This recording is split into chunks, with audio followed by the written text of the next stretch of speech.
안녕하세요. 황여의 싸다고 토크 시간입니다. 네, 오늘의 사연은요. 시어머니와 며느리와의 고부 갈등에 대한 사연입니다. 시어머니가 저한테 무리한 요구를 하면 전 언제나 왜요?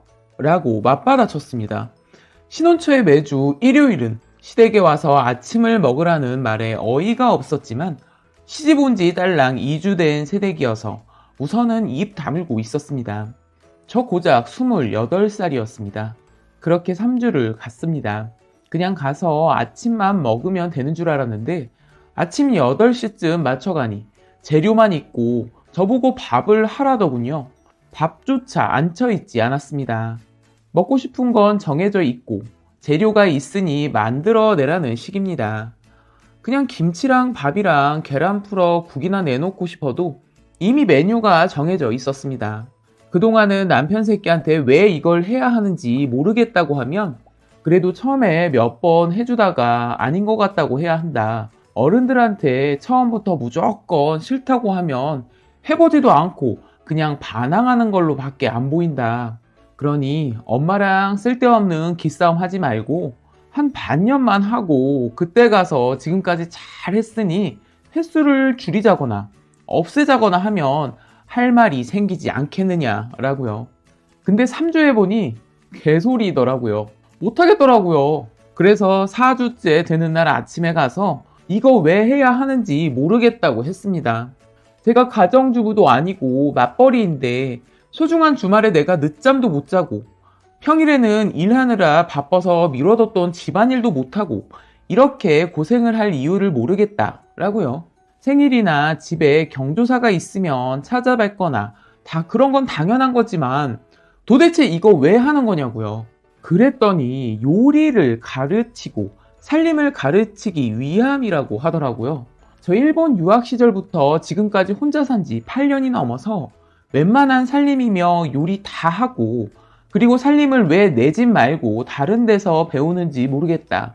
그 이유밖에 없는 거라면 난 살림 요리 다 할 줄 아니까 이렇게 강제적으로 일요일 아침에 와서 요리할 필요가 없으니 앞으로 오지 않겠다 라고 했어요. 신랑은 마치 못 볼 거라도 본 것처럼 뜨악한 표정으로 어버버거리고 시어머니는 정수리까지 빨개져서 금방이라도 소리를 지를 것처럼 하더니 시아버지 눈치를 보시대요. 아니나 다를까 시아버지께서 그러게 내가 뭘 했어. 쓸데없이 시어머니 권위를 보이네 어쩌네 하면서 애들을 늘 볶더니 당신이 말한 권위가 이런 거야?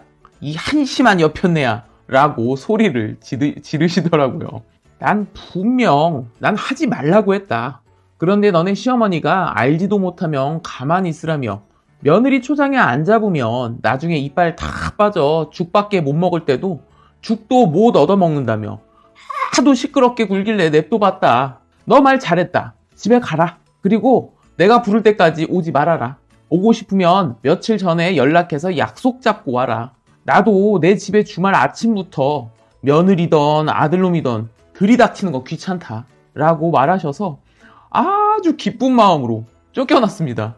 그 후로도 시어머니가 포기 못하고 껐떡하면 이상한 걸 요구하시더라고요. 한여름 삼복더위에 영덕 사시는 시 이모님이 올라오신다며 저보고 터미널 가서 모셔오라고 하기에 언제냐 물었더니 내일 오전 도착? 시어머니와 이렇게 대화를 했습니다.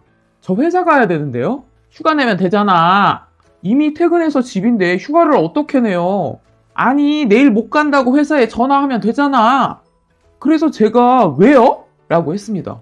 그랬더니 또 말문 막히시대요. 이모님이 제가 올라오시라고 한 것도 아니고 서울 시댁에 에어컨 바람 쐬시며 피서 오시는 건데 그걸 제가 왜 모시러 가야 해요? 주말도 아니고 평일에 연차까지 쓰고요. 그랬더니 말 더듬으시면서 그럼 누가 가냐? 라고 하셔서 그러면 신랑 보고 가라고 할게요 라고 했습니다. 그러자 여기서 압권이 내 아들은 내일 일하잖아. 진짜 어이가 없어서 그래서 저 그냥 대놓고 박장대소했습니다. 네? 어머니, 저도 일한다니까요?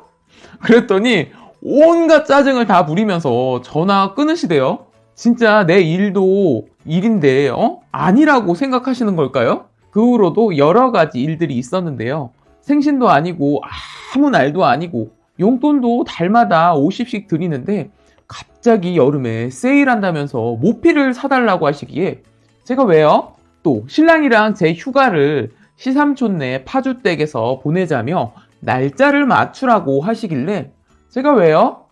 또 아직 대학생, 대학원 아니고 학부 벌이 없으며 전망도 없는 저랑 동갑내기인 도련님 여자 좀 소개시켜주라고 하시길래 제가 왜요?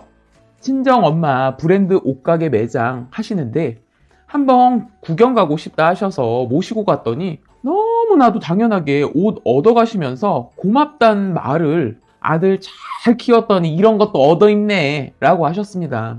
그래놓고 다음 시즌에 또 가자 하시길래 제가 왜요? 라고 했어요. 그 아들 가진 유세 떨 때 신랑도 옆에 있었으므로 내가 왜 가기 싫어하는지 아주 잘 알고 있습니다. 그러다 주말에 결국 어머님이 일을 크게 벌이셨습니다. 주말에 쉬고 있는데 본인 여고 동창생들이랑 커피 먹다가 나보고 오라고 하셨어요. 멀지 않아서 우선 나갔습니다. 동창 모임인지 몰랐고 우리 집 근처에서 5일장으로 큰 장이 서서 마침 그날 장이라 같이 장이나 보잔 건 줄 알았습니다. 그래서 갔더니 딱 봐도 내 기 꺾겠다고 불러다 놓고 후려치려는 눈빛들이 보였습니다. 뭐 물론 그 와중에도 쓸데없는 짓 한다는 표정으로 앉아 계신 아주머님도 계셨고요. 아들이 잘생겨서 와이프도 엄청 이쁜 줄 알았는데 생각보다 수수하게 생겼다는 말을 하길래 예 감사합니다 하고 웃으며 앉았습니다. 주말이고 날씨도 좋은데 젊은 사람이 왜 집에 있냐길래 안 그래도 여기 어머님이 잠깐 들렸다가 가라고 하셔가지고 돌아가는 길에 장이나 볼 생각이었어요 라고 했고 진짜 그럴 생각이어서 장바구니도 챙겨왔습니다. 무슨 일 하냐고 물어봐서 그냥 회사 잘 다닌다고 했고 많이 버냐 물어봐서 정확히는 버리는 웬만하고 요즘 젊은 여자들 일 욕심만 많아서 집에서 살림하는 게 더 나을 때도 많던데 라고 물어보셨습니다. 이때부터 이미 내 머릿속을 그래 어디 한번 미친년 칼춤을 쳐보자 라는 생각이 지배하고 있었습니다. 저는 네 라고 대답은 했습니다. 사실 웬만하진 않고 그냥 남들만치 벌고 있고 30대 초반이고 월급은 260이고 여기에 수당 성과금 나옵니다. 신랑은 달에 수당 다 합쳐서 한 310만 원 정도 버는 것 같고요. 저보다 4살 많으며 제가 야근 많은 달에 성과금 합치면 신랑보다 더 벌어오는 달도 간간히 있고요. 저희 외마디 대답에 질문자 아줌마는 당황한 기색이 역력해 보였습니다. 아이는 언제 가질 거냐고, 너희 엄마가 손주를 얼마나 기다리시겠냐고 라고 하셨고 그래서 굉장히 해맑게 저희 엄마 아세요? 라고 했어요. 시어머니는 시어머니지 내 엄마는 아니니까요. 아버지가 저 결혼하고 2년 있다가 안암에서 전이 되어 돌아가셨습니다. 그날도 제가 안경을 끼고 있었는데 시어머니가 친구들한테 저희 아빠 어떻게 돌아가셨는지 말을 했었나 보더라고요. 그러면서 어떤 아줌마가 며느리도 친정아빠 닮아 눈이 약한가 보네 라고 하면서 아이 낳으면 그쪽으로는 조심해야겠네 라고 하시더라고요. 이땐 정말 빡쳤습니다. 아직 태어나지도 않은 아이에게 암 유전자를 물려줄 집안으로 우리 친정을 말하는 것 같았고 무엇보다 돌아가신 아버지의 병환을 제 약점 삼는 것 같아서 아주 기분이 더러웠습니다. 그래서 어머님 친구분들한테 별 얘기를 다 하셨네요 라고 말했어요. 어머니를 똑바로 쳐다보면서요. 저희 아빠 소방관이셨는데 소방관 적어도 10년 이상 하면 몸 성한 사람 한 명도 없거든요.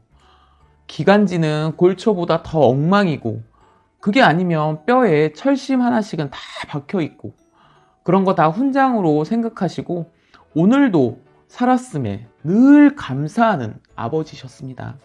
교육관으로 말년 보내시다가 은퇴하시고 그냥 노안이라 치부하던 눈검사 받으니 암이 이미 많이 발전된 상태였어요. 아마 위험한 현장에서 일하시다 보니 유독 물질도 많이 접하고 고온의 열기도 견뎌야 하니 눈이 많이 상한 것 같았습니다. 의사 선생님 말씀이요. 아무튼 아주머니들에게 이렇게 말했습니다. 아버지가 소방관이셨어요. 눈에 유해한 환경에서 일을 많이 하시다 보니 그런 몹쓸병에 걸리셨던 것 같아요. 사실 지금 제가 왜 여기에서 이 이야기를 해야 되는지 잘 모르겠네요. 라고 했어요. 더 이상 거기 앉아 있을 수가 없었고 앉은 지 10분도 안 돼서 이런 모멸감을 겪어야 했으니 말이죠. 그래서 어머니에게 어머니 왜요? 저 왜 부르셨어요? 라고 했더니 왜는 무슨 왜야? 시어머니 동창들하고 인사나 하라고 불렀지. 그러시대요. 그래서 네. 그러면 저 이제 일어나도 되죠? 지금 장 봐서 집에 가야 저녁 준비할 것 같아서요. 그랬더니 좀만 더 있다가 방금 왔잖아.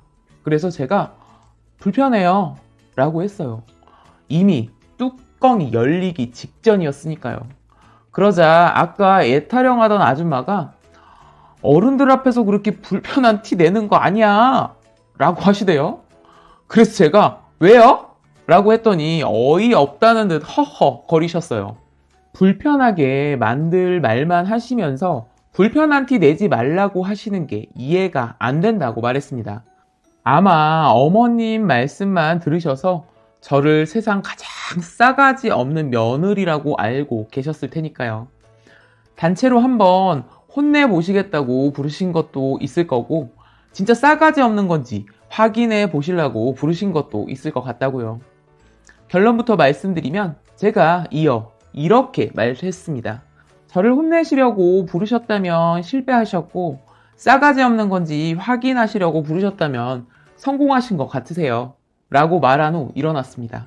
시어머니 저를 쫓아와서 볼기짝을 올려 붙이시겠다고 헛손질 하신 거 피하고 그냥 피식 한번 웃고 제가 가던 길 그대로 가서 친정으로 왔습니다. 신랑한테 오늘 있었던 일 톡으로 다 남겨놓고 너네 엄마 나한테 제대로 사과 안 하면 이혼인 줄 알라고 해놨어요. 어제와 오늘 신랑 전화 계속 오는데 전화 안 받고 사과하신대 이 톡만 보내고 있어요.